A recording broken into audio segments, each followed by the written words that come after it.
Hey everybody, welcome to Nexus at Night, your weekly Vanguard stream. I'm alive. He's alive. I'm also alive. And Peggy. True.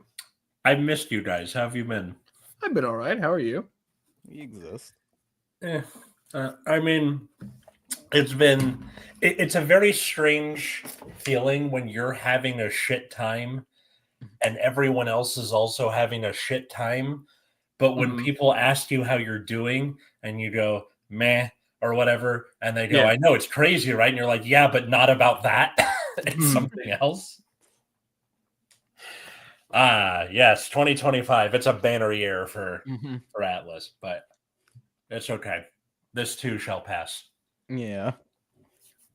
Well, I'm just happy to be back with my friends. Yeah. You finally got away from your mom. It is scientifically proven that she makes your brain explode. Yes, and it's a good thing she doesn't watch this show. Yeah, I'm not going to complain too much about my mom, one, because no one needs to know, and two, we have a set review to do, so the yap portion, I assume, will be quite short. Yeah. Probably. What's happening, living people? What's up, Ed? What's up, Adrian? What's up? My school got me like a Stanley Cup looking thing, tumbler thingy.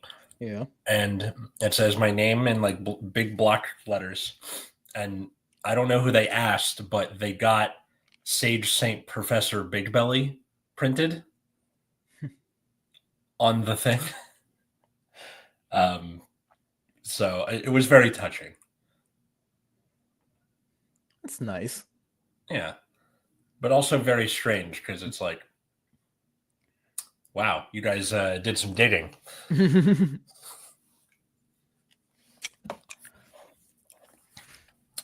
How are you people? I'm okay. Life. The huge. Okay. A little more details, maybe? Nah, we don't do that here. Oh my God. I've just been playing that Metaphor game. How is it? That's okay. It's weird playing another RPG after Expedition 33, which is basically a perfect video game. It'd be like that. See, when he said playing that Metaphor game, yeah, I thought he was literally talking about like I sort of, keep my cards close to the chest, like in real life. All right. But no, that's just the name of the game. Yeah, blame Atlas. That's pretty. Yep. Not you, Atlas. Blame Atlas, the company who makes this game. Oh my God, it's so fucking confusing. Yeah. I planned for this. He waited for me to come back so he could make it confusing. Yep. I bought Digimon. Well, no, it just came on Game Pass, is why. I bought Digimon Cyber Sleuth like 2 weeks ago because it was $4 on Steam. Have not actually played it yet. One thing that annoys me about Cyber Sleuth is mostly the end, but that's okay. Yeah. So it goes. At least, like that's just the thing with all Steam libraries, isn't it? Like, I bought this for $2 6 years ago, and I haven't played it. Yeah, exactly. Well, it said it was 80% off. Yo, Digimon CS2 is goated. No, I like Digimon Cyber Sleuth 2. I just hated the end bit. Why did you hate the end bit? How do I say this? They basically just wanted me to do too much grinding that I wanted to do. And I'm like, I'm good, actually. At what point in playing a video game do you go, nah, I'm not going to. I'm fine. Whenever I start having fun with it. Whenever it looks tedious and boring, I'm like, I'm good. I have done some things that are tedious and boring, but sometimes it's not actually that bad. Like, a great example is I was playing, so I enjoy saga games. And I was playing through Minstrel Song. Well, the first time I played through Minstrel Song, I realized that I was definitely not strong enough to beat the final boss. Because I only had, like, maybe 3 the things you need. Maybe two. I had 2 or 3. I didn't have very many. And like the less you have, the stronger he is. Is kind of like the whole gimmick. Like you have to have like a bunch of like gemstones or whatever. Okay. And I did not have very many. So I went in and I had like a pretty hard version of the boss. And so I just kind of like killed shit for a long time because the story couldn't progress any because I was literally at the end of the story. Normally, if you grind in this game, like in Romancing Saga Minstrel Song, if you grind, the story progresses without you. Like participating in combat moves time forward. Or at least moves the events forward. But since I was already at the last event, no events could move forward. So therefore the grinding was... So then I could grind, right? Right. Yeah, and get like a situation where I could actually win. But it was like, I had to save outside of the last place so I could do that. That's a very weird predicament to be in. Yeah. But like the game, like it like my first playthrough was basically, that was my first playthrough. So I had like an idea of where a lot of stuff I needed to do was. But because it was my first playthrough, I had advanced the events far enough where I could no longer do that stuff. It was gone. Like you can just absolutely miss things completely. It's basically the worst feeling. No, it's not, because the game is not actually that long. It's each the loop that I played was like 15 hours, which is not long for an RPG. No, not that long. Yeah. So like the first playthrough is basically your tutorial. Right.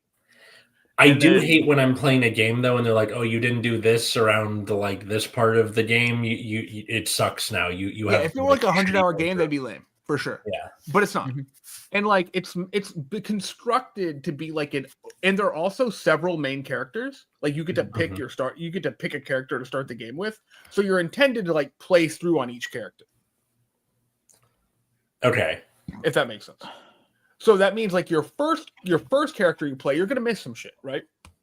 Right. But the second character you play, you now know that these things exist. The story is the same. Like the gameplay is the same. Everything is in the same location, but now you know it's there. So you get to so the second playthrough is going to be completely different because now you know, right? You know things now. You're like, oh, I know where the aquamarine is, and now I'm not going to wait till event rank whatever when it's already gone. That's just how it is. So I highly recommend Romancing Saga Minstrel Song. It's an absolutely wonderful game. Probably one of my favorite RPGs. Saga game. I'm pretty sure like Matt's main reason on this earth is to sell people on video games. Like, look. My first Saga game was Saga Frontier, the remaster that came out like 5 or 6 years ago at this point. Right. Wonderful video game. But they're all kind of constructed like open world RPGs where basically they just kind of like some of the character paths a little more railroaded. Like in Saga Frontier, there's like Red, who has like a very railroaded start to his story, but then there's also Lute, he's like, I'm leaving home, I'm gonna go travel, and that's the start of it. That's his whole story.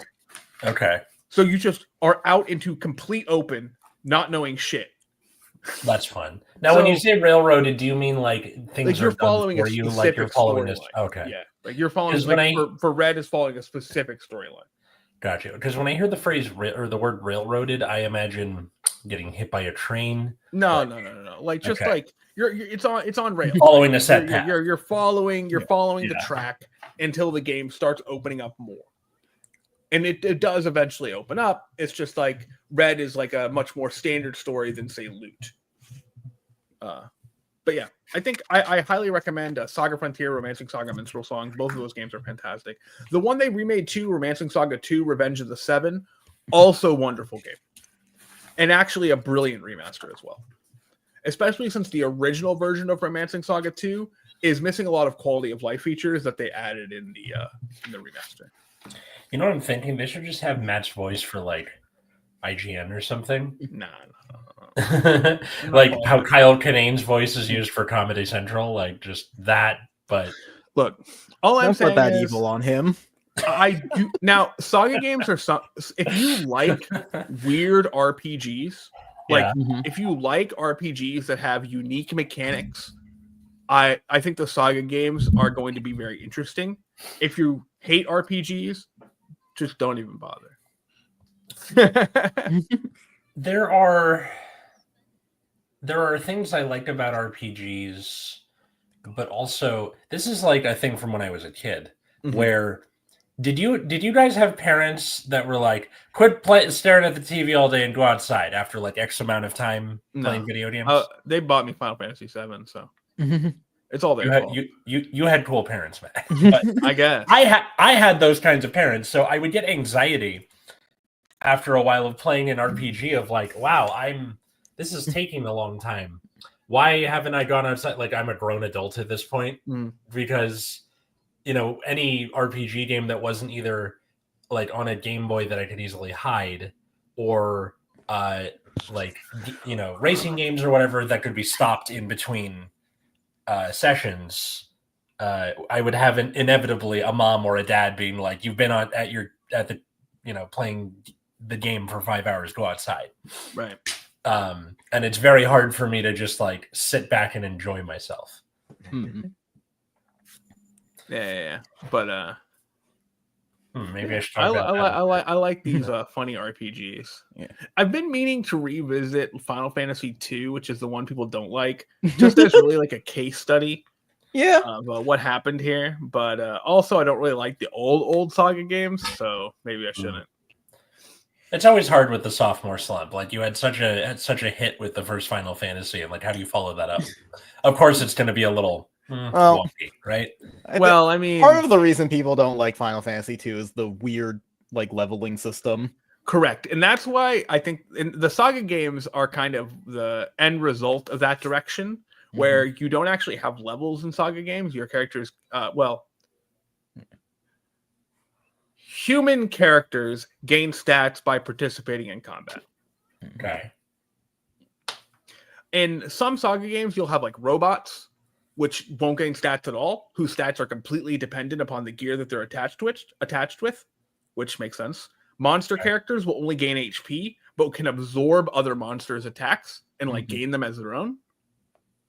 And these things sometimes change a little bit per game, but for the most part, that's pretty standard. Quite a unique leveling system. Yeah, but so it's not really a leveling system as it is a you just gain stats as you participate, and you learn new skills. So you learn new skills by attacking with certain weapon types. Like if you attack with a sword, you might learn double slash. Okay. Right. But you learn them somewhat randomly. You're more likely to learn them against stronger enemies, these kinds of things. Okay. So it's pretty neat. But it's kind of and sometimes it happens at the worst possible time. Which is just, it'd be like that sometimes.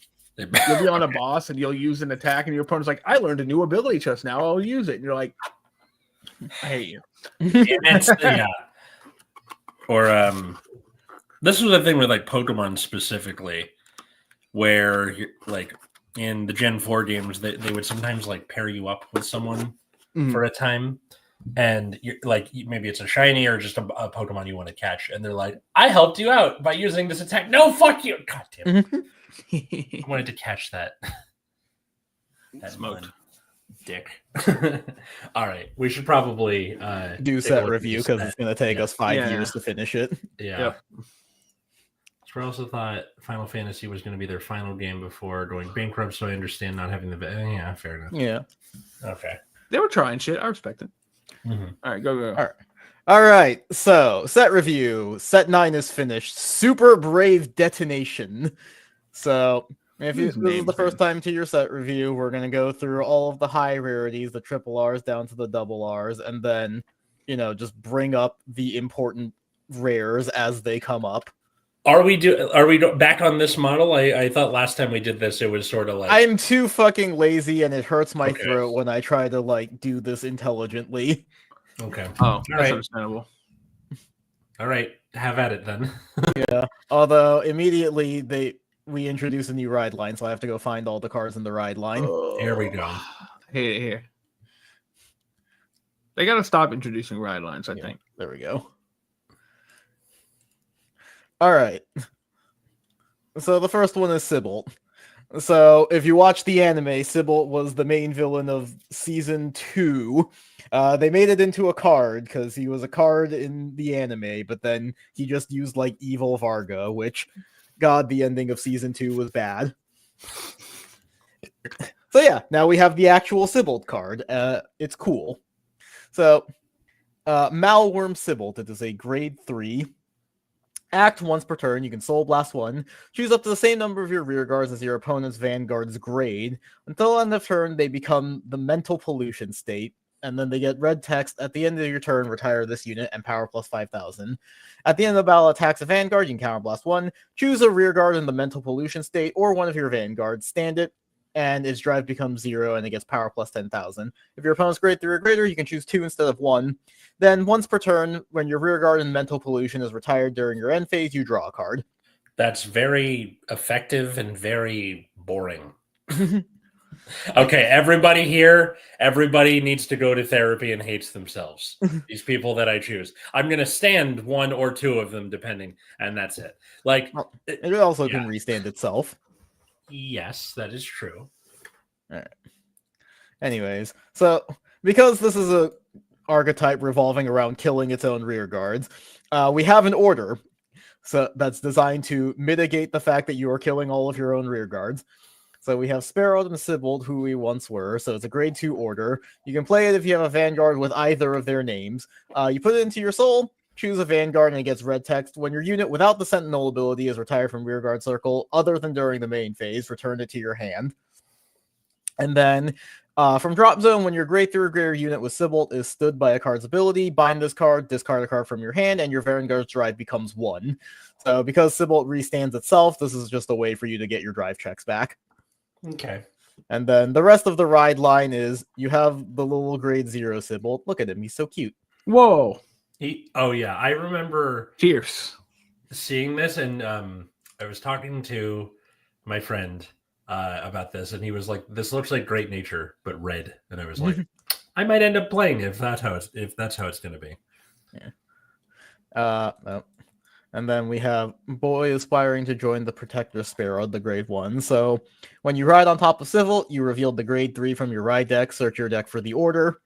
And then the grade 2, he's evil now. So when it attacks, you retire a rear guard and reveal Sybil. Draw a card, it gets power plus 5,000. So the idea is that you search out the order with the grade 1, activate it, then you retire a rear guard, it goes back to your hand, you draw a card, and he gets 5k. Fine. Yep. I wish I had, like, this seems so relentlessly, like, middle of the road. It is very relentlessly mid, gonna be honest here. That doesn't make it bad necessarily, but just, like, it's boring.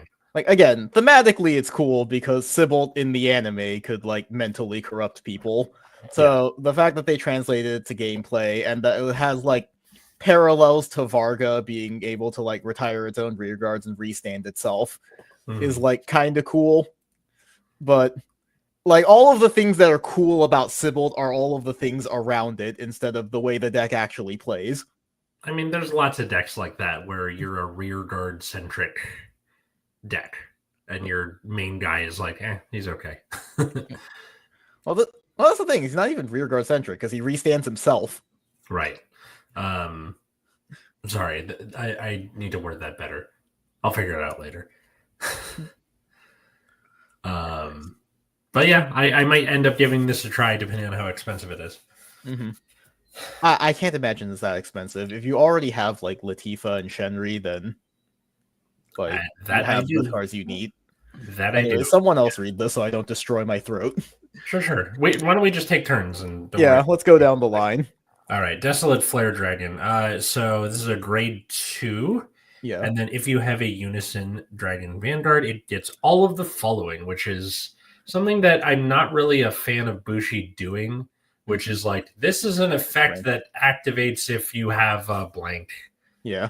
I mean, do it for me. Honestly, with the way Standard's been going recently, I'm completely fine with them archetyping blocking cards.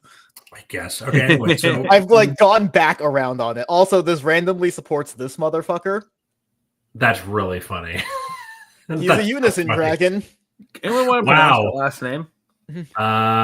Grihyarda. Nope, I'm not even gonna get it right. Anyway, Gryandra. When placed on rear, counterblast 1, check top 7, choose up to 1 unison dragon or up to 1 normal order without regardless piece. Reveal it and put it into your hand and shuffle. If you whiffed, draw a card. And then when it attacks, this unit gets plus 5k until the end of the battle. And then you can energy blast 3, choose one of your rear guards, and it gets red text. When this unit is retired from rear guard, put it into hand until end of turn. So guess who's this is meant to support.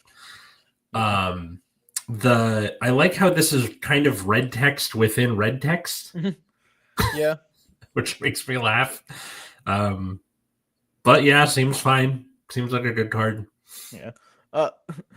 Funny enough, the other thing people do is they play Shura instead, which is the Varga support card that more or less does the same thing. Yeah. Because this one is only Energy Blast 2, so it saves you a bit of energy. It means you could use it more often. The main benefit to running this card is the Counterblast 1 to draw a card. So either you get a Persona ride or you get to draw, but also the order is important to have to maintain your advantage loop for Sybil. So using it for finding the normal order is helpful. So I personally like playing Desolate Flare, but you can do both. Yeah, or one or the other. Okay, Matt, hit that monk. Alrighty. So we have a Battle Monk of the Water Scales Ryuto. Grade 1, yada yada. JK. When it boosts a Vanguard, if your opponent's Vanguard is grade 3 or greater, gets 5,000 till the battle. Sure. Okay. When its unit attack hits boosted hits, retire this unit to countercharge 1. At the end of the battle, this unit boosted, counterblast 1, retire it. Search your deck for up to 1 card with the same name as your Vanguard, reveal it and put it in your hand. So it grabs a Persona ride, or you can countercharge, basically. Yeah. So Gojo. Just power creep Gojo. Yeah, it is. Not only is it Gojo, it is also a different grade 1 from all the way back in set 1. Oh yeah, this card. I forgot about this card. Oh, I forgot about that thing. Yeah. So this card is Tencha Stead plus Gojo slammed into 1 card, and it's a 13k booster if it boosts. And it gets 5k on top of it. Yeah. For no reason. Incredible. Only if it boosts the Vanguard, though. Oh, sure. This is a triple R. Yeah. Okay, but that line of text, sure. That's funny. This next set of stuff I'm vaguely excited by too, because it's Pale Moon coded. So that's Oh, the Happy Toys isn't the fucking hyperlink. Okay, well, I'm going to at least grab the order, but Sugary and Scary Land Heart Lulu. Or Heart Luru. So, during your turn, if your order zone has 3 or more toys or kids, your front row gets power plus 5,000, and we will just read the order now. So, if your Vanguard is either Heart Luru, or if your Vanguard has the Happy Toy keyword, it gets the following effects. When it's put into the order zone, check top 5, grab 2 Happy Toys, put 1 to hand, put 1 into soul. Then you can rest 2 cards with the same name as this in your order zone. Choose a Happy Toy from the drop zone, put into the soul. And then the ride line both just kind of do the same thing, where on play, they just grab this. So this is just Dark Zone's undercover, basically. Yes. Revolves around a set order. You want multiple of them, so on and so forth. Except this set order is a grade 1, so you can actually have the 3 for the plus 5k by turn 3. Yeah, I got it. Go fuck yourself. Continue. Also, the grade 1 has an ability when it's placed from the soul. You can counterblast 1 and bind the grade 0 to search a copy of the order. So you will pretty much always have the ability to have 3 orders. Oh, good. 3. Oh, good. It got improved for them. Fantastic. Yeah. So act once per turn. You energy blast 3. Choose up to the same number of Happy Toys from your soul as the number of orders in your order zone. Call them to rearguard circle. And then on attack, counterblast 1, perform all the following based on the number of orders you have. 2 or more, choose one of your Happy Toys, stand it, gets plus 10. 3 or more, he gets power plus 5,000 and a drive. And then 4 or more, you stand another one and give it 10k. Okay, so you'll pretty much always have a 4th battle going first. So yeah, going first, no, because you search 2 with your ride line, so you will just always have 2 for the extra attack. And then most likely you will have 3 for the extra drive as well. That's good. And then on that, your second that turn 4, you get the turn 5 4, you attacks. get the 5 attacks. Yes. Which are huge. So yeah, like the 4th one is the only one that isn't basically guaranteed. Yes. And the plus side is that like Pale Moon has this thing where you are, at least in standard with Lukier and such and Harry, it wants you to call out a board every turn. Yeah. And then this behaves more like Soul Paladin almost, where it's like I'm making a board just from the soul and I'm leaving it there so I can restand it and do stuff with it, which is good. I think it works out fine. Yeah. And then one of the toys, Toy Monster Bravilos, big puffy dragon. So holy shit, it's peak. I know, right? I love this thing. It's a grade 2. When placed on rear, if your order zone has a toys are made for children, counterblast 1, draw a card, and if your opponent's Vanguard is grade 3 or greater, this gets plus 5k till end of turn. Not bad. And then left, front row, rear. Oh, we're one of these decks. When this unit stands by the ability of your grade 3 or greater Vanguard with Heart Lulu, this gets crit plus 1. Yeah. And then it says Happy Toys. This is one of the Happy Toys made for children. My brain keeps wanting to say Silly Rabbit Tricks are for kids. I really want to say that, but I'm not. Don't worry, I was thinking it too. Oh, good. We're on the same wavelength. Yeah. I will just say that the entire gimmick of this deck is all of your cards are supposed to be placed on very specific rearguard circles. Fine. Yeah. I'm cool with it. The card's funny. I like the art of this card a lot. Yeah. It looks so silly. Me too. Also, it's like kind of has a similar name to Wavy Loss, which is an EVA support card. Oh, EVA and Archetype. This is a dumb looking card, I will say. Yeah. Not dumb in a good way. No. I don't like his satellite dish ears. That is dumb. Now this is a lad. Yeah. He's peak. Oh my god, my kids say peak all the time. It's like peak and that thing ate and whatever. Yeah. It's fine. Language moves on without us. All right. Matt, it's your turn. Unless you want to swap out, because the next one I'm gonna skip over Shadow Kaiser for. So we got Direful Doll Finley. Mm-hmm. Alrighty, so another grade 1. I get all the grade 1s. When it's placed on rear, you soul charge 1. And then act once per turn, Soul Blast 3, draw a card. If your opponent's Vanguard grade 3 or greater, gets 5k. And then on Soul, you can bind it and Soul Charge 2. Yeah.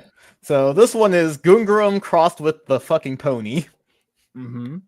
Yeah. So is like their goal this set just to combine all the old grade 1s into different better grade 1s? Pretty much. That appears to be the MO, yeah. Funny enough, it is a Direful Doll too, so you can play it in the Direful Doll deck, and it's probably not that bad in the Direful Doll deck. Right? I need to ask my friend Trevor, who like he keeps Direful Dolls, and he's like, they suck. I love them. I'm just gonna wait until they're good. So because like you do end up with an excess of soul, so you can probably afford the Soul Blast 3. It can like bind itself, so you can like cycle it to like guard with. The only problem with the card probably is blind soul charging. Mm-hmm. So you just know that inevitably you're gonna soul charge 3 triggers off of its effects. Of course, yes. Hell yeah. Heal, OT, always. Yeah. I love soul charging triggers. Yeah. Anyways.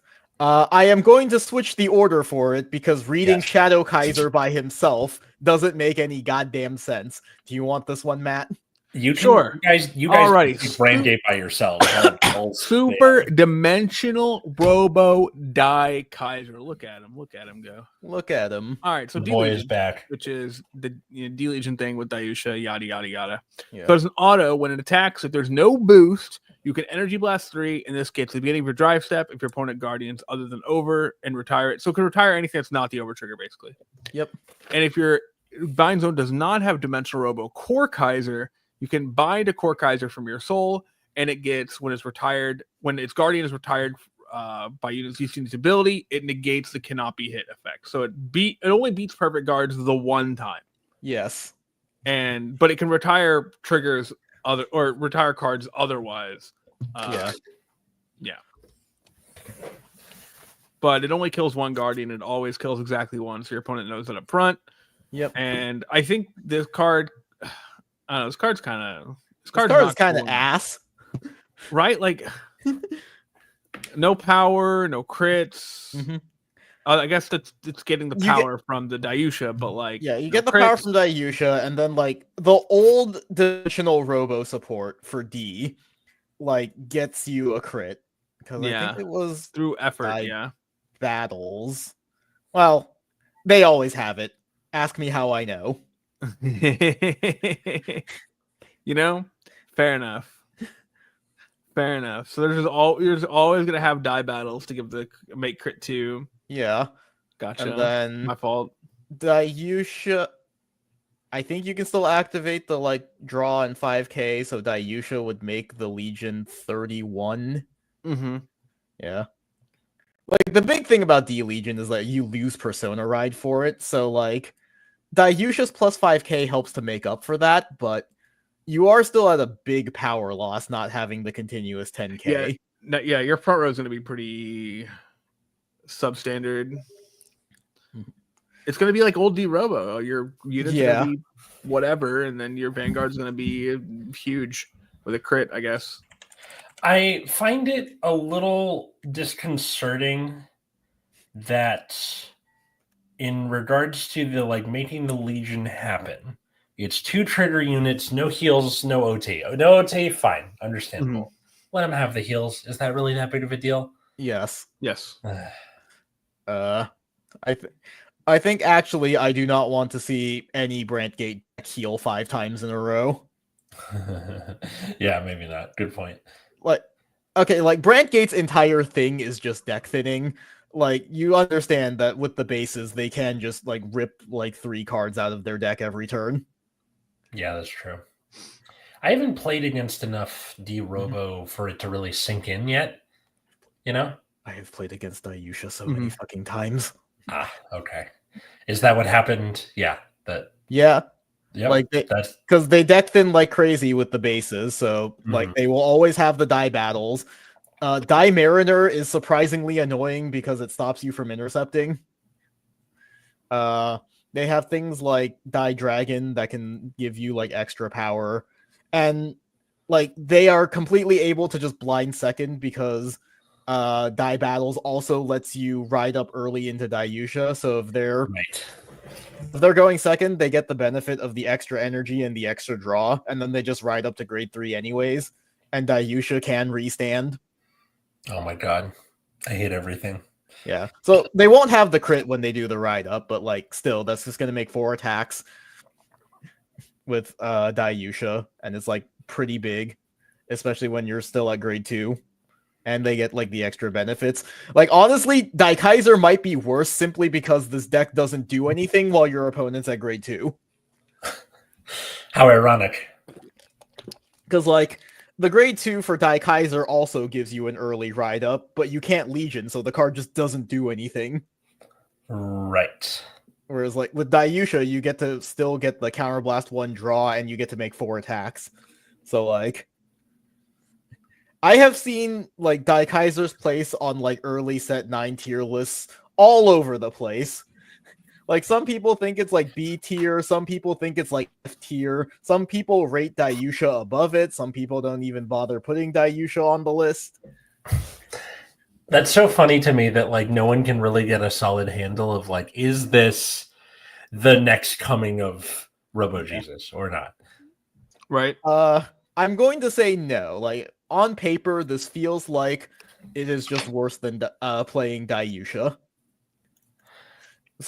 Simply for just like not have, because like if you're going first, the deck doesn't do anything, and you're gonna have to go first in some amount of games, and then like going second, I don't know that you want to do the ride up, because then okay, you go into Daikaiser, do nothing for a turn, and then your opponent rides to grade 3, and because you're already at grade 3, you just unlock their entire deck for them. Like, I don't know that the benefit of riding up early really negates the downside that your opponent gets to play everything when you like only make 3 attacks and don't have a lot of pressure that turn compared to Dayusha. Wow, that's actually like good game design a little bit. Yeah. Just a little bit. So yeah. Daikaiser is like weirdly disappointing the more you think about it. Alright, next we have Shadow Kaiser. So if you act from the drop zone, if you have a grade 3 Vanguard with Daikaiser in its name and you didn't ride this turn, you sold last one, bind it, search your deck for one grade 3 or greater card with Daikaiser in its name, ride it as stand, shuffle your deck. Then, if you have a grade 3 or greater Daikaiser, this unit gets power plus 5,000. If you have 3 or more bases, it gets 10 instead of 5. And at the end, beginning of the guard step that your Vanguard with Dimensional Robo is attacked, put it into drop zone, give the thing 10k. Okay. That's kind of neat. All right.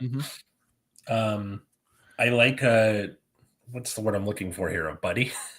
I would say a mate, but don't say that. Not, yeah. Don't say buddy. People are going to get mad. Okay. What would you call it? No, partner. Fine. Funny. Buddy's funny. Buddy's funny. Okay. So, yeah, especially for Bushiroad, definitely. But yeah, just having like a guy that works with your Vanguard that recycles itself. It's a little loop for itself. So yeah, basically it's a way for you to reset Daikaiser so you can Legion again.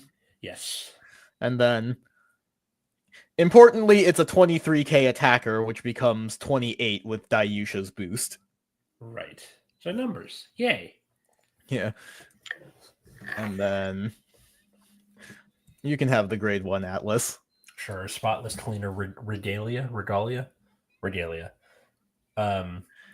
So auto in drop when a set order you played from hand is put into the order zone. Counterblast 1, call this card a rear.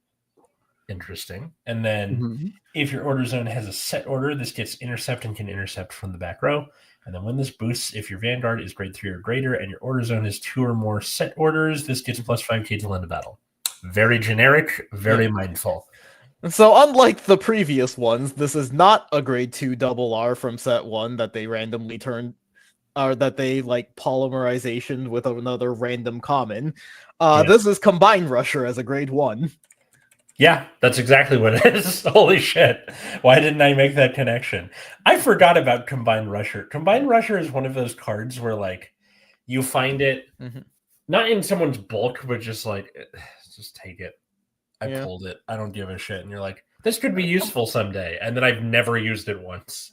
I mean, you're not playing the Brantgate deck that uses it. Yeah, but still, like, it just seems generic enough where it would show up. Eva because it was too strong.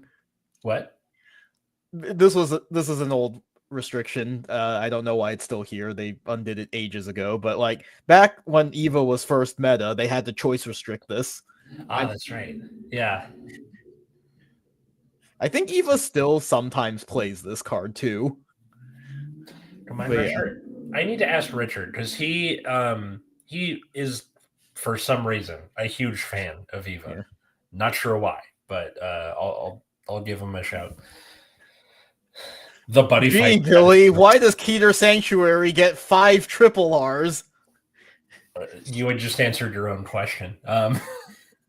It's Keter, that's why. Yeah. Well, they're not counting Ezel, so the Ezel cards are just free rolls. Yeah. All right. So first up, we have the ultimate regalia of Almighty Minerva. She's a grade 4 now. Yep.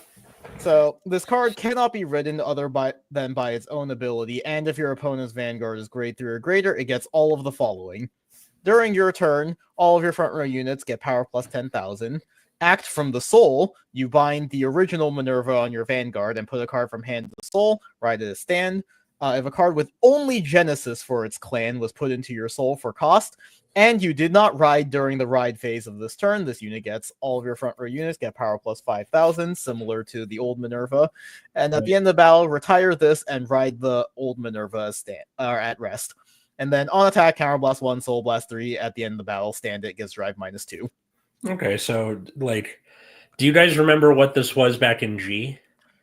I mean, it was also like a weird restander. I played against it at BCS last year, so but like it was a stride that like We can just had look at the original. It's right there. Yeah, of course. Yeah, there you go. So where it just has like sextuple drive or some shit. Yeah. Mhm. So it's No, like plus 3 quintuple. Regalis, turn a card with the same name, it gets power plus 10,000, drive plus 1. And then Soul Blast 6 cards with Regalia, and then discard a card at the end of the attack. Stand all of your units with Regalia, they get drive -3. It was very good. It was a very Yeah. good creature. So this kind of behaves the same way, but instead of Regalia, it's just like anything with Genesis. That's how we're making this xenophobic. I mean, it doesn't even, you don't even have to actually put a Genesis card. The Genesis is only to get the front row plus 5k. That's true. Like, so this is just the old Minerva, but bigger. So the old Minerva just does the same thing. Like, it gives 5k to the front row, and then the only other difference is you can Soul Blast 1 to scry your top deck. Yeah, she has triple drive too. Yeah, which is not great. Or it is a grade 4, so it has triple drive. So the idea is like you get 4 drives total. You go 3, then 1. Mm-hmm. Yeah, seemed pretty good. Yeah. This card is very strong. Like, just being Minerva but bigger is fine. And like your front row, it has the line of text that says "have Persona Ride," even though the grade 4s don't have Persona Ride. That pretty much all grade 4s have. Yeah. Although funny again, the restriction of like not riding a card this turn and putting the Genesis into your soul is only for the front row plus 5,000. So theoretically, you could play a deck that is playing like additional copies of the old Minerva and just like Persona Ride, then re-ride into Almighty Minerva, so you still have plus 10k, or so you have plus 20k to the front row instead of 15. I don't know if you want to build your deck in that way. Like, you might be able to just use the extra Minerva slots for a more useful card. Plus 15k to your front row is probably good enough regardless, but something to consider. Don't know. But yeah, seems like a solid addition to the lineup. Yeah. All right, and now on the opposite end of the spectrum, Platina Ezel. Okay, one sec. Okay. All right, so continuous on Van. If your soul has an incandescent land, one Ezel, this gets all of their continuous abilities and all of their auto abilities, and plus 2k. So it's a 15k badonkadonk. And then act on Van, counterblast 1, or put a grade 3 or greater Ezel in its card name from rearguard into soul. Choose a Reign Supreme King of Beasts from your drop, put it into hand, and this gets plus 5k until end of turn. And if your opponent's Van draws grade 3 or greater, perform all of the following. This unit gets continuous.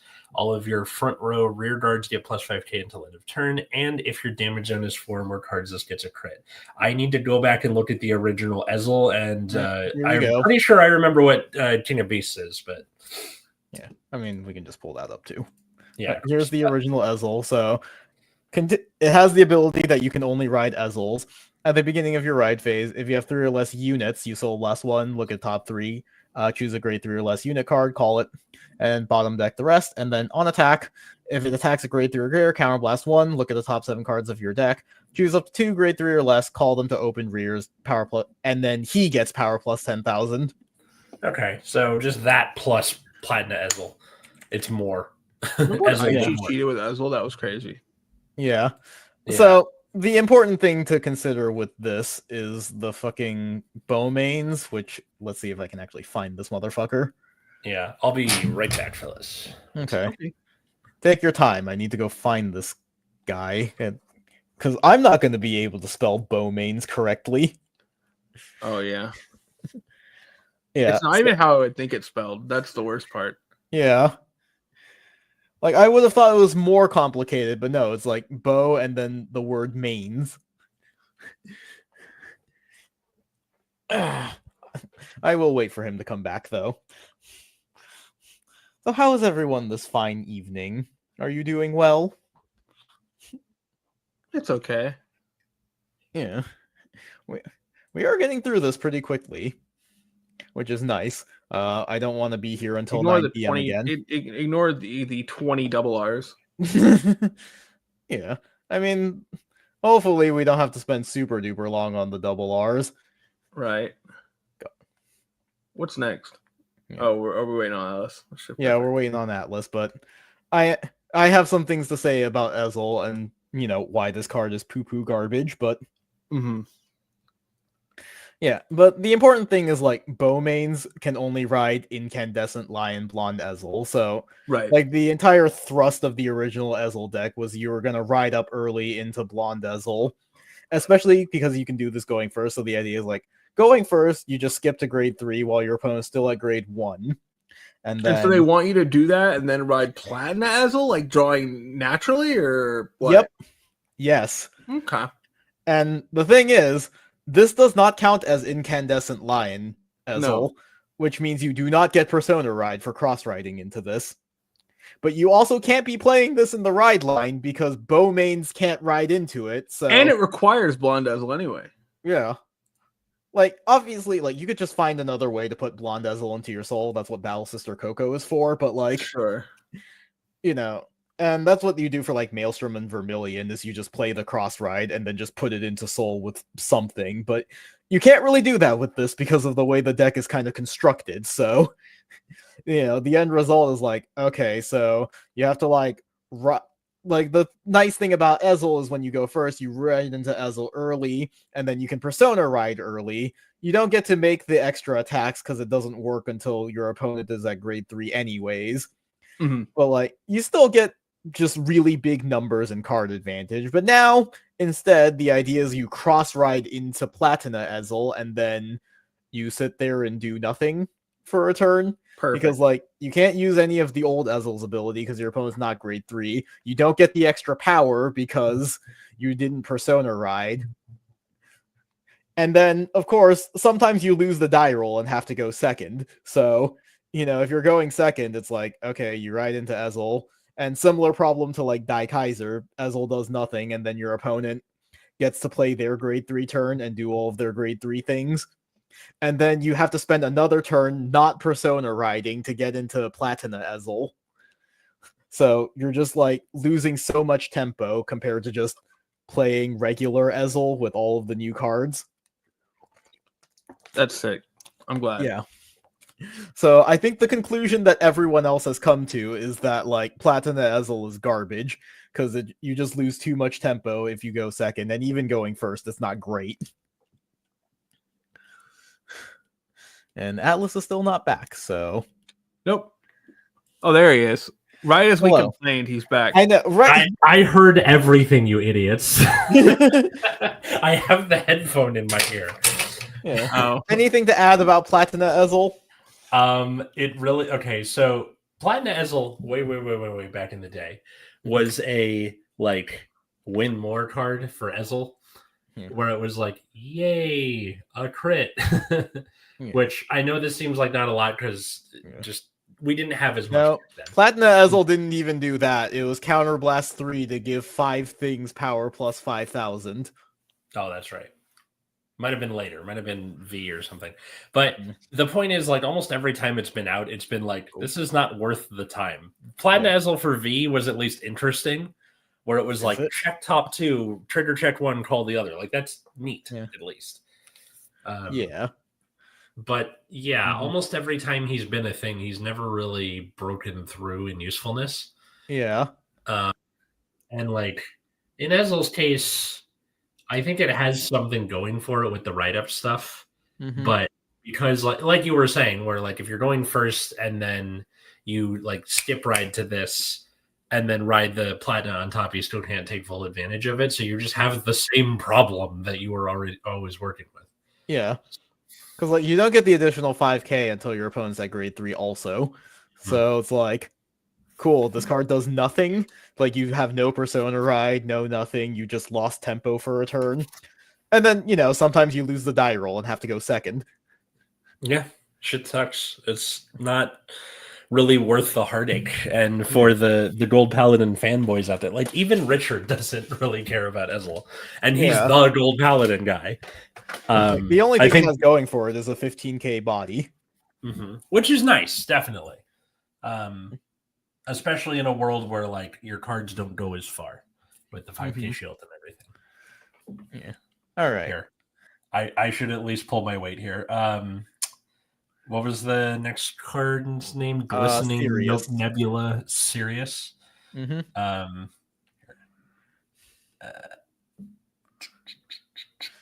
All right. Well, Glistening Nebula Night Lord Sirius, grade 3. Grab another Sirius. Okay. So act on Vanguard cost. You can return 2 Nebula Knight in their card names from drop to deck. Choose up to one of your rear guards. Search your deck for up to 1 card with Nebula Knight in its card name and grade +1 of the chosen unit. Call it to rear. The chosen unit is on and shuffle. And then, so you get like an upgrade. And then when it attacks, counterblast 1, choose a column, stand all of your rear guards with Nebula Knight and their card names in that column. And if you Persona Road, discard a trigger unit from hand. Look at the same number of cards from the top of the deck as the number of your rear guards with Nebula and put them on top of the deck in any order. So this is like a weird combination of like Time Leap and I guess sort of Visual Knight and like Battle Sisters. Yeah, this is a lot. Yeah, so you can like so you return 2 Nebula Knights from your drop zone to like Time Leap one of your units basically. But instead of binding it, you just call over, and then on attack you can stand the column, and then if you Persona Road, you can do the Battle Sister thing of looking at the same number of your top deck as Nebula Knights. And then the grade 2 Sirius, when it's thrown to combat grade 3 Soul Blast 1, check top 7, grab a Nebula Knight card, and put it in your hand, and then if it intercepts, if your unit with Nebula Knight is being attacked, it gets shield plus 5,000. Grade 0 Sirius. And then the grade 1 Sirius, when it's placed by riding on top of the grade 0, you reveal a card with Nebula Knight from your ride deck. You call Corneas to rearguard circle. So, yeah, she's a common. We can just talk about that one too. So, let's just read all of them. When this unit boosts a grade 3 or greater unit with Nebula Knight, it gets 2k. Then you can discard a card, reveal your top deck. If it's a trigger, choose one of your opponent's front row in the same column, retire it, and then put the reveal card on top or bottom of the deck. The grade 2 version of Corneas as it's when it's placed on top of the grade 1. If your opponent's grade 2 or greater, you counterblast 1, grab the grade 3, and then call it to the rearguard circle that it's on, shuffle your deck, and then if you have Vanguard with Nebula Knight in this card name, this unit can't be retired by your opponent's card effects. And then the grade 3 version of the card is on play. If it's played on top of the grade 2, choose the grade 1 copy of it from your drop zone, call it to a back row, and then if your Vanguard is grade 3 or greater, last one, scry the top 2, add 1 to hand, put the rest on top or bottom. And then on attack, if you have a Vanguard with Nebula Knight, gets 5k at the end of your turn. Choose a grade 2 or less card from Nebula Knight from your drop zone, call it to the circle it's on as rest. This is mandatory. Okay.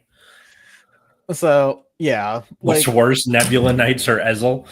I think Nebula Knight seems like they have a more cohesive strategy they're aiming for. Nebula Still Knight pretty is at bad. least this deck is bad, but it's interesting. Also, yes, Corneas is at least like a neat little engine you can play. Like she forms a 28k column with the grade 1, so that's like fine.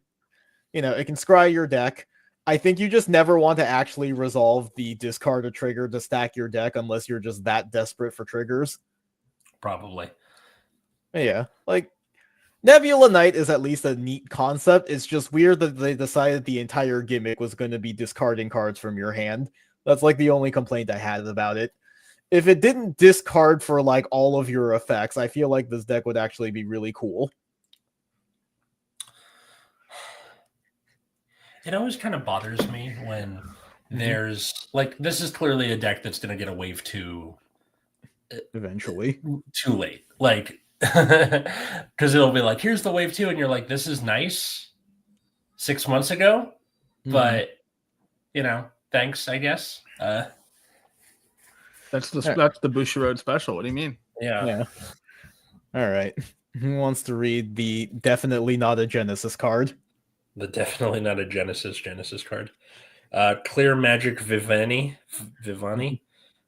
So if you have a Genesis Vanguard, it's also always Genesis. And then if you have a grade 3 or greater Minerva Vanguard, this can be played with Energy Blast 3. On play from hand, if you have a Vanguard with only Genesis, Counterblast 1, draw a card, choose a card from drop, put it in Soul. Crazy. And then auto on rear when you're grade 3 or greater Vanguard with Minerva and its card name attacks. If your Vanguard did not stand by a card ability this turn, Counterblast 1, stand her, and she gets 5k. Yep. Till end of turn. So another method for you to get an additional attack other than the grade 2 from the ride line that can call itself when Soul Blasted out. Also, It can recycle things from your drop zone back into your Soul. So both if you need to pay the Soul Blast 3 for Minerva, but also if you just wanted to put back the grade 2 that calls itself into your Soul, like you could just do that. Yeah. This card is really good. Also, if you just drew the grade 4 Minerva, the drop it for ride line, call this, put it into the Soul. Yep. Beat me to it. Yeah, this card's crazy. Yeah, good card. And then the next one is so like what we were dunking on this whole episode, Dissection Angel. Oh yeah. It's the 2 again. It's the 2 cards in 1. All right, so at the end of the battle so if your opponent's grade 3 or greater, it gets power plus 2000. At the end of the battle, it boosted Soul Blast 1, retire it, draw a card. And then when your drive check reveals a trigger unit, Soul Blast 2, countercharge 1, and it gets 5k. So this is Painkiller Angel crossed with that one fucking Divine Sister that has the same condition of when your drive check reveals a trigger, Soul Blast 2, countercharge 1. Yep, that's the same goddamn card. I guess it's nice to finally have Painkiller Angel be put out to pasture or whatever. More so than it already had been with Sergalon. Yeah. Now they'll both be really expensive. Yeah, so this is a very slightly better Painkiller Angel. Most of the time, I think no one's going to actually activate the second ability. Like, it's just going to be a 10k Painkiller Angel, which is nice. Okay, I guess. It's relevant for decks that play a bunch of grade 3s. Because, like, with grade 2s, it doesn't make particularly good numbers. But with grade 3s, like, they end up being, like, 18k or something. So that becomes a 28k column. Yeah. I think Minerva is probably the only deck that is willing to Soul Blast 3 for all 3 effects. Right. I'm blanking for what I was going to say. But, yeah, good card. Yeah. I think it's only an okay card. The important thing is that you probably aren't playing it in Rezile. Or if you're playing it in Rezile, it's not a substantial upgrade to the deck, which is all I care about. Why? Because I don't want... Because they just made it... Or they just made Rezile irrelevant with the ban list. I would like to keep it that way. Ah, okay. That's what you mean. I was like, I thought he hated Rezile. Wouldn't he be happy about this? Yeah. Yeah. Like I said, I'm happy that this is bad in Rezile. Never mind. Okay. Yeah. Okay. Someone who's not me read this because I'm going to follow. All right, I'll read this Belger guy. Belger the Sky Ruler. Cool name. All right. So during your turn, if your drop has 10 or more cards, gets 5k. If it has 20 more cards, gets 15k instead of 5. Okay. 20 is a lot. Act, counterblast 1. Look at top 2 cards of your deck. Choose one, put it in your hand, discard the rest. Sure. And then an auto, when at the end of this battle, this unit attacked a Vanguard, counterblast 1, perform one of the following. Choose a column, stand all of your rear guards in that column. Or if your opponent's Vanguard is grade 3 or greater and your drop has 15 or more cards, stand all of your rear guards. Boring. Kind of good, but boring. Bedge, definitely Bedge card. I think this is one of the first cards in recent memory where I read the card and then just it sparked zero interest in me whatsoever. Yep. Mm-hmm. Yep. That's kind of it. They're really starting to lose their step on interesting ride lines. Yeah. Kind of.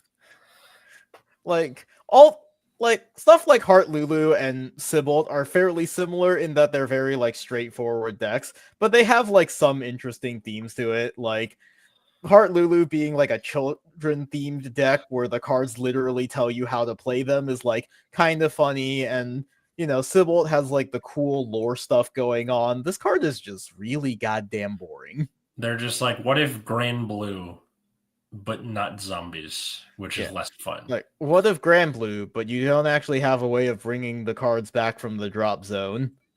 Yeah, it's what's his name? Scare Dick, basically. Yeah. But less fun. It doesn't have a funny name.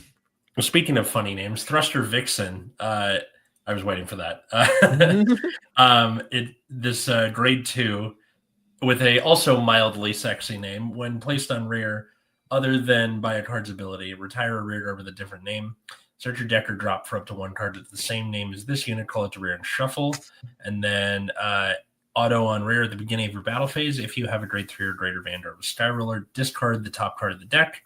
And until the end of your opponent's next turn, this gets plus 5k and shield 5k. If your drop has 15 or more, it gets an additional plus 5k and shield 5k. Cool. Fine, also, I guess. Also, it's named Thruster Vixen, but she has a whip. Yeah, what's up with that? That is he's a power bottom. Yeah. Like, that is the thing that is more interesting to me than any actual line of text on the card. Yeah. You'd think they do this on purpose, but something tells me they don't. Yeah. All right. Next up, we have Harvest Elf. So this is the Stoicheia Triple R. When it's placed on rearguard circle from hand other than during the battle phase, Soul Blast 1, call plant token. Back row, if your opponent's grade 3 or greater, it gets 5k, active on both turns. And then at the end of the bout, also it's a 5k base for the record. Yeah. And then at the end of the battle, it boosted, retire 2 cards in the same column, draw a card. Why can't they let me call a thing in the battle phase so that I can do wacky shit with Great Nature? Why? Why do you have to do this to me? Fuck you, that's why. Damn it. Belger is held back by being designed by a mangaka? It's a manga deck, so the mangaka is like designing a deck to look cool in a chapter that wasn't really intended to be a real playable deck. That was not preoccupied with making it playable. They just tried to make something they thought sounded cool, which, yes, it does, and also very funny. But, yeah. Yeah. Anyways, this card is a Zorga buff. Yeah, it is. Yeah, like Zorga does have things like Abomination and Prism Dragon that like you want in the drop zone, but randomly get stuck on the field. So like this is a card that lets you early game, it cycles itself for a draw. Because Zorga's a drop zone focused deck, you can kind of just keep reviving it if you want to. And then it helps you get rid of Prison Dragon and Abomination so they don't randomly get sniped by something like Blangmire. Yeah. That's cool. And then they have a Regalis piece too.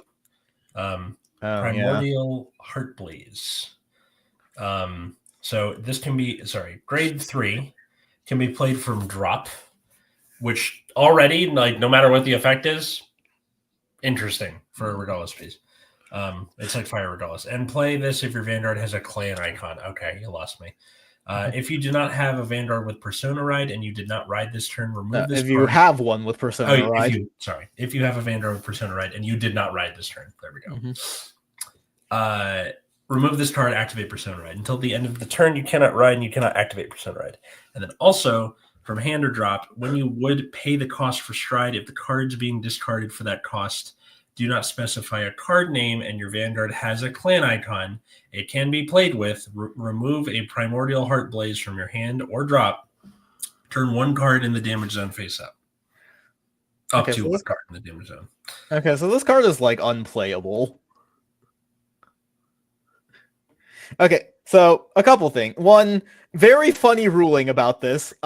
Because of the way the like clan icons work, they have ruled that you cannot actually use it with any like non-D cards. Like you have to play the D version of any clan cards to be able to use this effect. So if you're playing like premium, for example, you have to specifically use the D version of things like Chronojet, Night Rose, whatever, if you want to be able to use this card. But also because you can only use it for strides that don't have a specific name, it's like not that great. It's definitely not that good in standard because all of the finisher strides specify a card name. Right. And then like the Persona Ride effect is just the cup. But it's also like kind of worse than the cup because you cannot ride at all, which I don't think any of the decks currently have you rewriting anyways, but like, you know, like that's one of those things where like if they ever decide to make a deck that wants to like rewrite as part of its gimmick, like you just can't use that with this. Yeah. Like this card just seems really bad, right? Mm-hmm. In the Cups case, I don't remember it being. Didn't it have to be like you didn't ride that turn? This also says you did not ride this turn. Yeah. So like this card is literally just the cup, except it also has an additional restriction that you cannot ride and cannot activate Persona Ride, which doesn't Dragonic Overlord have an order now that like activates Persona Ride too? Like, so you can't play it there. Like, this is actually just worse than the cup. Yes. I guess the one advantage is you can play it from drop. Yeah. Like, I guess you can play it from the drop, though, but yeah, this card is like terrible. And then like the weird premium ruling making it so that you can't use it with any like non-D cards is like stupid. Like, I don't think any deck is hurting for a counter drop or a counter charge badly enough that they would like be playing this, but it, you know, it would have been nice. Yeah. All right, let's start speeding through the double R's because there's like a million of them. Oh my god. Always is. Okay, so every nation has the same one where like on attack if you Persona Road it gets 10k, and then if you have some nation restriction, you put a copy of the same card from hand to soul to make its critical 2. Okay. Like, it's an interesting concept. No one's gonna play them. That seems to have been the case the last few times, except for the Persona ticket. I was the Stealth Dragon Rise on. Yeah. Since putting your soul from deck or rear guard circle by your card's ability. If you have a Vanguard with Shoujo Doji in its card name, you bind this card. When the unit is placed in rear or put on guard circle, if you have a Great Three Greater Vanguard with Shoujo Doji, it gets power plus 5,000, shield plus 5,000, and was put in a guard circle from bind zone, also gets another shield 5,000. Hooray, like, Shoujo Doji support. I mean, this seems pretty cool. Like, Shoujo Doji can guard from bind zone, so like having a really strong defensive option is like, yeah, like a 15k shield is a lot. So like having that option for Shoujo Doji is pretty nice. And like, let's see, when it's put into soul. Yeah, and then like when you would put into soul bind ability, you can bind it instead, so that it can help you like set up your bind zone. That's pretty neat. Yeah. All right. Baki is kind of neat. Play a normal order. If you have a Unison Dragon, you can call it from drop, which is nice for a counterblast. And then during your turn, if your opponent's Vanguard is grade 3 or greater, all of your Unison Dragon units get plus 5k. Then if this is in the mental pollution, this gets plus 5k. Fine. Not bad. It helps Sybil hit good numbers, but also you can play it in Gryandra if that deck needs bodies, which I can't really remember if it does. Lizard Soldier, Yungen, it's Koti Blaze support, so I'm already tempted to just dismiss it entirely. If you have a grade 3 with Koti Blaze, or you have something with only one clan, choose a grade 2 or less card with a different name from this unit from your drop zone, put it into your soul, then if your opponent's grade 3 it's 5k. At the end of the battle attack, counterblast 1, draw a card, put it into soul, or bind it. I mean, I guess binding itself is helpful for Vermilion because it triggers Rising Phoenix. Yes, it does. So, like, that is a way for, like, if you have enough copies of Rising Phoenix to just extend into infinity. Yeah, that's true. Close Hand Dragon, it's the crit guy. Skip. Okay. All right. So, Giant Fluff. When placed on rear, you can Soul Blast 2, choose a Toys Are Made for Children from your drops or face-up damage cards and put it into hand. If you put a card from damage zone, put the top card of your deck into damage zone. And then, which is kind of neat, I guess. Yeah. And then in right front row, when this unit stands by your ability of your grade 3 or greater Vanguard with Heart Lulu, until the end of turn, this unit gets red text. During the battle that this unit attacked, Battle Door skill, and plus 10k. Yeah. This guy is very chonky. The important thing is that it can get the order from your damage zone, so you basically can't brick on the order ever. Like, there's no way for you to ever permanently lose it. Unless your opponent specifically has a way to, like, bind the order. Right. Methinks I should make this just for teaching people. Seems like a good deck to teach with. Yeah. All right. Favernail support. You're happy, I think. All right, so when it's placed from hand, you can reveal Favre Neil from the ride deck. If you reveal your card or your Vanguard as Favre Neil, Soul Blast 1, search your deck for a grade 3 with Favre Neil in this card name, put it into your soul. So this is to help you find the new one. And then when it boosts a grade 3 or greater unit, it gets 2k until end of battle. And then if the Dark States card in your soul is 13 or more, choose a unit, it gets plus 5k. Not bad. Okay. Helpful. Yeah, it's neat. All right. Now we got the twink of the century. Hit it, Matt. All right. So we have Demonic Lordling Malthus. Back row center rearguard circle. When your grade 3 or greater Vanguard is Grand Dog, when its card name is placed during your battle phase or stand during your battle phase, Soul Boss 1 retire it. All your front row gets 5k. Auto when it's put on guard circle. If you have a grade 3 or greater with sacrifice class in its card name, discard one or more up to 3, and it gets plus shield plus 10,000 for each card discarded. Interesting. Sacrifice glass. Interesting deck. Yeah, I mean, yeah, it is a funny little deck. I do like him. He's a silly guy. Me too. It never seems to be going anywhere. I think it's one of those, like, for lack of a better term, a swampy deck where it's like, here's a bunch of energy. We don't do much with it. Draw 1 million cards and then hope that your opponent dies before you deck out. Yeah, pretty much. All right, so next we have Kaizard. I'm kind of want to just give it to Matt again. Yep, you guys take that. Me again? All right. Yeah. So with Kaizard, act on Vanguard Circle once per turn. If your opponent's Vanguard is grade 2 or greater, you can discard a card, choose a Daikaiser from your ride deck, and ride it as stand. If you rode a card, you cannot ride cards without Dimensional Robo in this card name until the end of this fight.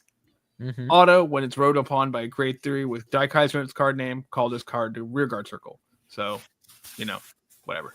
Yeah. If you have a grade 3 or greater Vanguard with Daikaiser in its card name, it gets boost. Neat. Sure. Yep.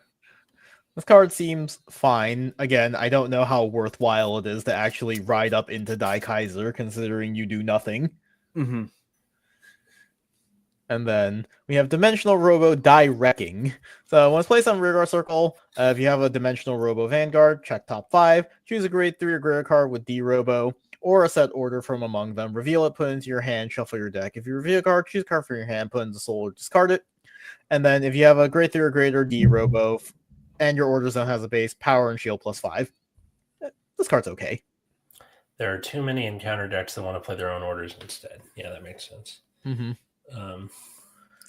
Let's see. Supply 9U.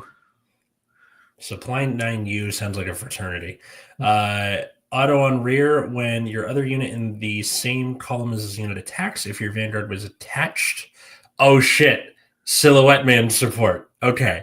By your Vanguard's ability this turn, you may have the attacking unit get plus 10k until end of battle, and then if you do at the end of the turn, retire this unit. And from drop at the beginning of your battle phase, if you have a grade 3 or greater Vanguard with Silhouette in its card name, Energy Blast 3, call this to rear, gets plus 5k till end of turn. Wow, this is actually kind of nice. Seems neat. There's a bit of a problem where you have like booster crowding, where like you have the little pod guy that gives your dude's Battledore skill, or Rodney, which restands himself, and then now this dude. Winston occupies the center, so you can have a 5th attack. And this guy like definitely makes a good case for himself, I think, because Rodney gets plus 10k when he restands. This does it better just because you get to pick and choose when you do the plus 10, and then you can just recycle them. Having Silhouette Man having the ability to just like call shit back every turn is pretty nice. So it definitely makes a case for at least testing it. So yay for that. Yeah. And then we have Victory Heart Lilyway. So this is the crit one. Okay.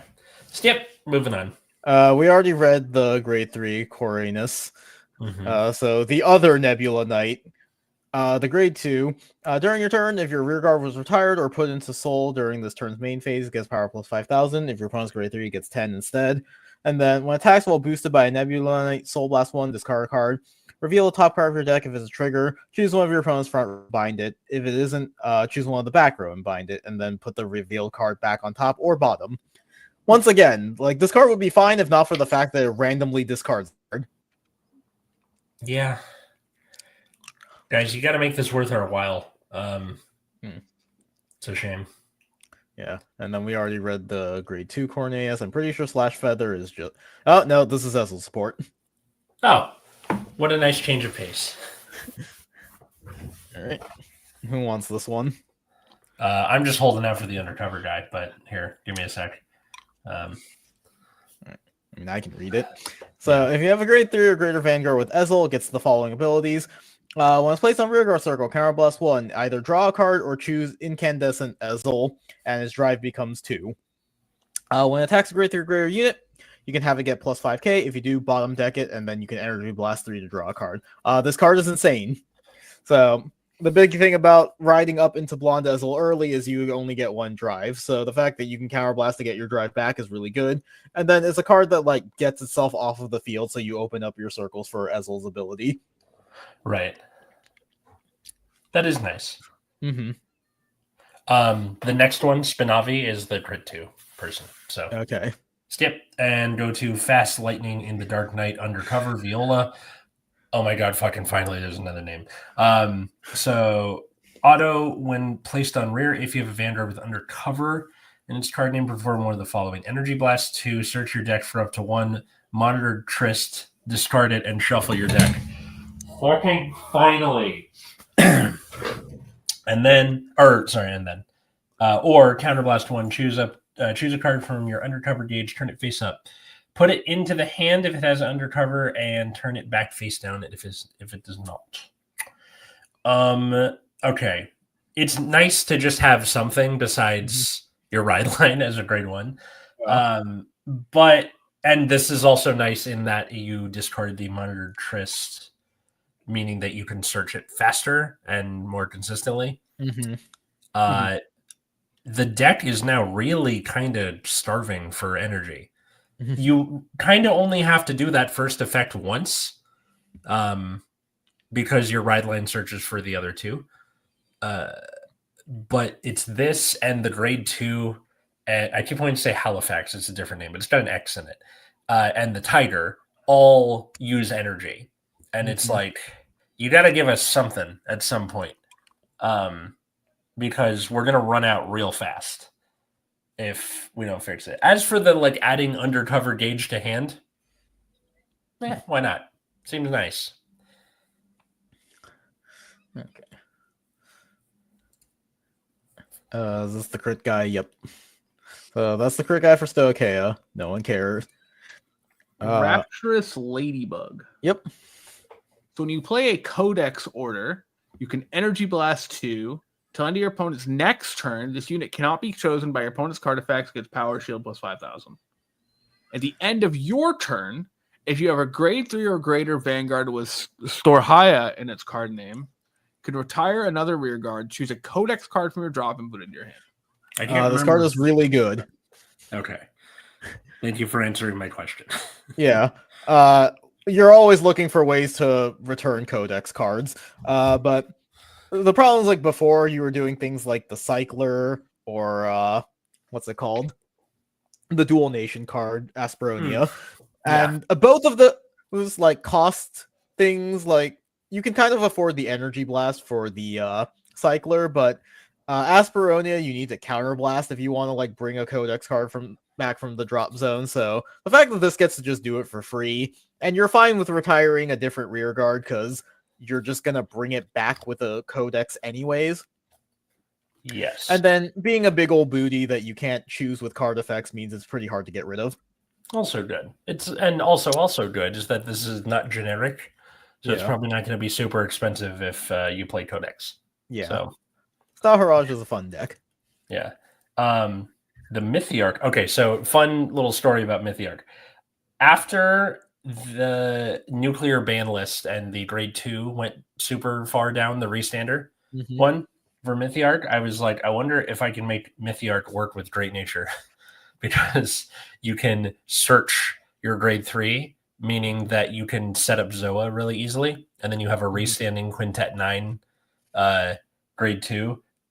Limited efficacy with that, mostly just because like you're missing out on Excel circles, but it was fun to play.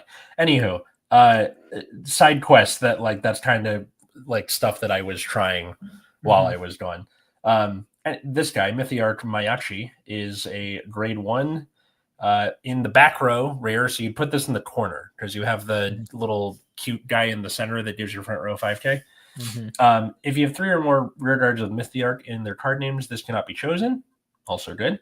And then when this grade 3 or when your grade 3 or greater Vanguard with Mythiarch in its card name is placed during your ride phase, or when your opponent discards a card from hand by your card's ability during your ride phase, meaning that when you ride the Mythiarch guy. Energy Blast 3, put this unit into Soul. Choose a unit card with Mythiarch and different card name from drop. Call it to rear and it gets plus 5k. This card seems pretty good. Pretty nice, yeah. Yeah. Okay, the Not stupid bad, fucking guys. rabbits.